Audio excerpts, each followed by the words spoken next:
విపక్ష నేత వ్యూహం మార్చారు.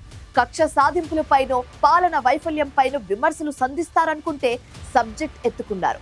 భూముల రీసర్వేపై ప్రెజెంటేషన్ ఇస్తూ క్రెడిట్ చోరీకి పాల్పడుతున్నారని చంద్రబాబు నాయుడుని టార్గెట్ చేసుకున్నారు. రాళ్లపైన జగన్ బొమ్మలు వేయించుకున్నారనే విమర్శలను తిప్పికొట్టేలా తమ హయాంలో ఓ మహాయజ్ఞంలా చేపట్టిన రీసర్వే కార్యక్రమాన్ని కూటమి ప్రభుత్వం డైవర్ట్ చేస్తుందని విరుచుకుపడ్డారు. పాదయాత్రపై విపక్ష నేత చేసిన ప్రకటనకు అధికార పక్షం నుంచి కౌంటర్లు మొదలయ్యాయి.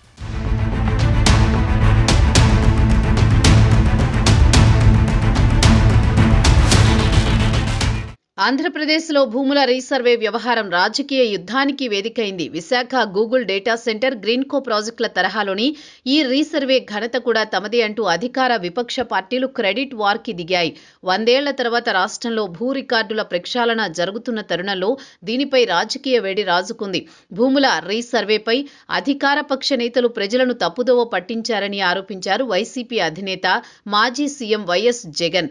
దేశానికి ఆదర్శంగా నిలిచిన రీసర్వే యజ్ఞాన్ని కుట్రలు చేసి భగ్నం చేశారని ఆరోపించారు. వైసీపీ హయాంలో రీసర్వే ప్రారంభించి 6,800 గ్రామాల్లో పూర్తి చేస్తే దానిని చంద్రబాబు తన ఖాతాలో వేసుకుంటున్నారని వైఎస్ జగన్ ఆక్షేపించారు. క్రెడిట్ చోరీకి పాల్పడుతున్నారని ముఖ్యమంత్రిపై ఆరోపణలు చేశారు.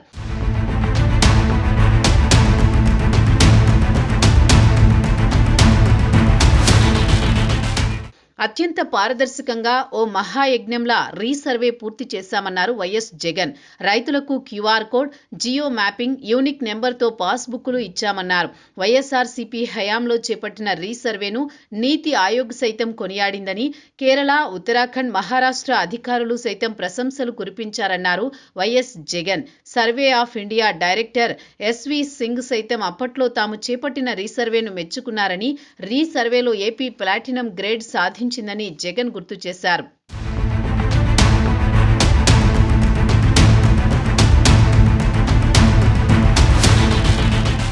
2025 ఫిబ్రవరి 19న కేంద్రం 400 కోట్లు ఇస్తే తానే తెచ్చారని చెప్పుకుంటూ చంద్రబాబు క్రెడిట్ చోరీకి పాల్పడ్డారనేది విపక్ష నేత చేస్తోన్న ఆరోపణ.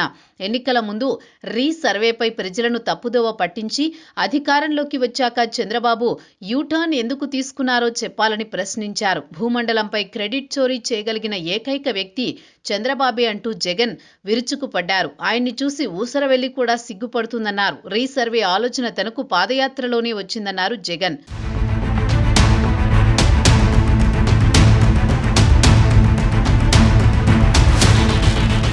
అధికారంలోకి వచ్చిన వెంటనే సమగ్ర భూ సర్వే చేయిస్తామని 2019లో మేనిఫెస్టోలో పెట్టామని జగన్ గుర్తు చేశారు. చెప్పినట్లుగానే 2020 డిసెంబర్ 21న భూ రీసర్వే ప్రారంభించామని తెలిపారు. ట్యాంపర్ చేయలేని విధంగా రికార్డులు సంస్కరించామన్నారు. భూ యజమానులకు శాశ్వత యాజమాన్య పత్రాలు ఇచ్చామన్నారు. మహాయజ్ఞం లాంటి ప్రక్రియను తాము మొదలు పెడితే తానే మొత్తం చేసినట్లు చంద్రబాబు బిల్డప్ ఇస్తున్నారన్నారు జగన్. అసలు సర్వే రాళ్లు లేకుండా సర్వే పూర్తి అయ్యిందని ఎలా చెబుతారని జగన్ ప్రశ్నించారు. ఏ రాళ్లు పడితే అవి పెట్టుకుంటూ పోతే కథ మళ్లీ మొదటికి వస్తుందన్నారు విపక్ష నేత.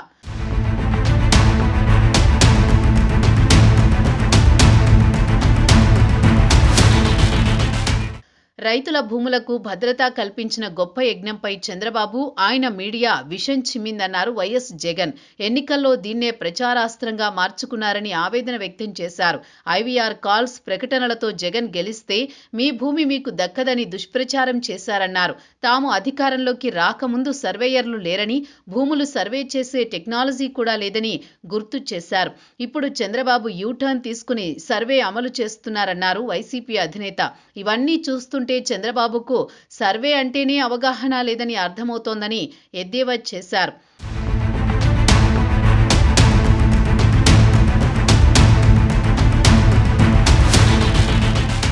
అధికార కూటమి ఈ క్రెడిట్ వార్ను సరికొత్త కోణంలో చూస్తోంది.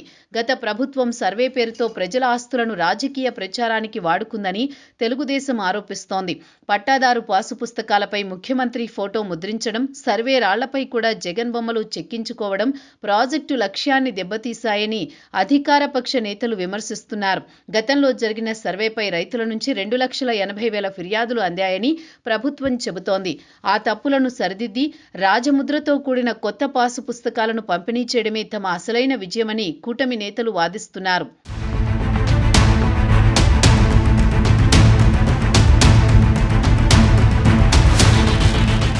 ప్రెజెంటేషన్తో వైఎస్ జగన్ ప్రభుత్వంపై విరుచుకుపడితే ఆయన చెప్పేవన్నీ అవాస్తవాలని అధికార పక్షం తిప్పికొడుతోంది.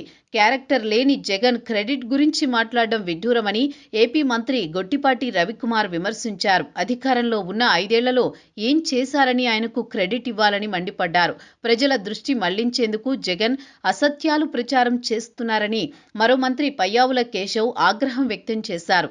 వైసీపీ హయాంలో భూముల రీసర్వేలో అవకతవకలు జరగకపోతే ప్రస్తుతం 70% పైగా ఫిర్యాదులు వాటిపైనే ఎందుకు వస్తున్నాయని టీడీపీ రాష్ట్ర అధ్యక్షుడు పల్లా శ్రీనివాసరావు ప్రశ్నించారు. జగన్ పాదయాత్ర కాదు, పొర్లు దండాల యాత్ర చేసినా ప్రజలు నమ్మరన్నారు టీడీపీ ఎమ్మెల్సీ పంచుమర్తి అనరాధ.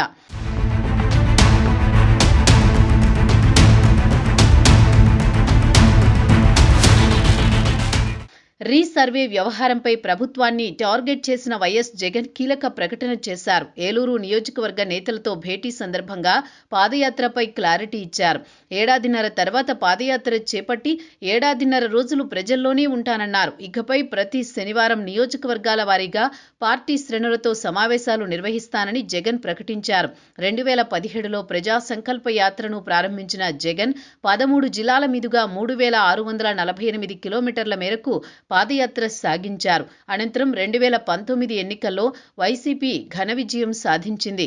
2024 ఎన్నికల్లో ఘోర పరాజయం పాలైన వైసీపీని మళ్లీ నిలబెట్టాలంటే పాదయాత్రే మార్గమనే ఆలోచనతో వైఎస్ జగన్ ఉన్నారు.